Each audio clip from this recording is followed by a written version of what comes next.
We're right now in the Municipal Hall of Sibulan, no? In Negros Oriental. Ito yung munisipyo nila, no? We just came from the planning office.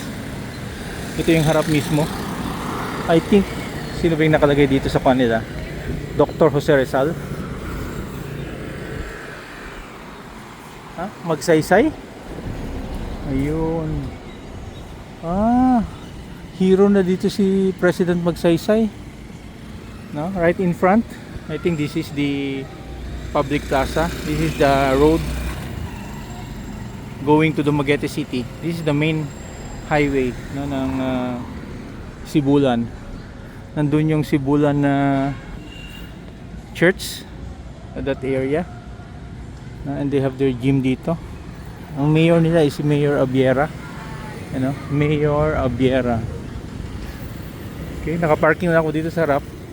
I rented a Toyota Vios to make my movement very fast, no? What I like about yung Sibulan, yung mga officers na dito, no? Mga municipal officers, head of offices, very helpful, no? Shout out sa planning officer dito. He entertained me very well. Yung assessor also, the municipal assessor is also very accommodating. Something na pwedeng sundin ng mga munisipyo. Ito, sa background yung munisipyo natin.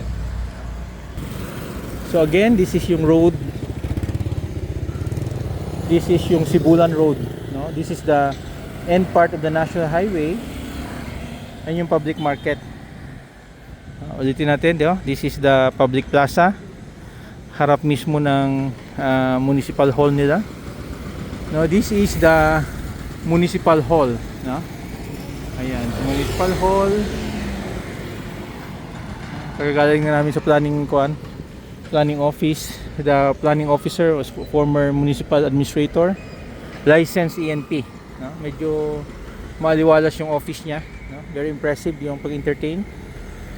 Wala tayong masabi, no? All the information that we requested binigay, no? So shout out sa municipal planning officer of the town of Sibulan here in Negros Oriental.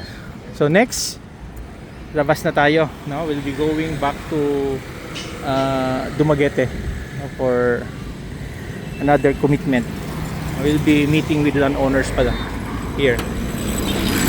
Pasok pa dito. This is our rented na Vios 2024 model. Okay na rin.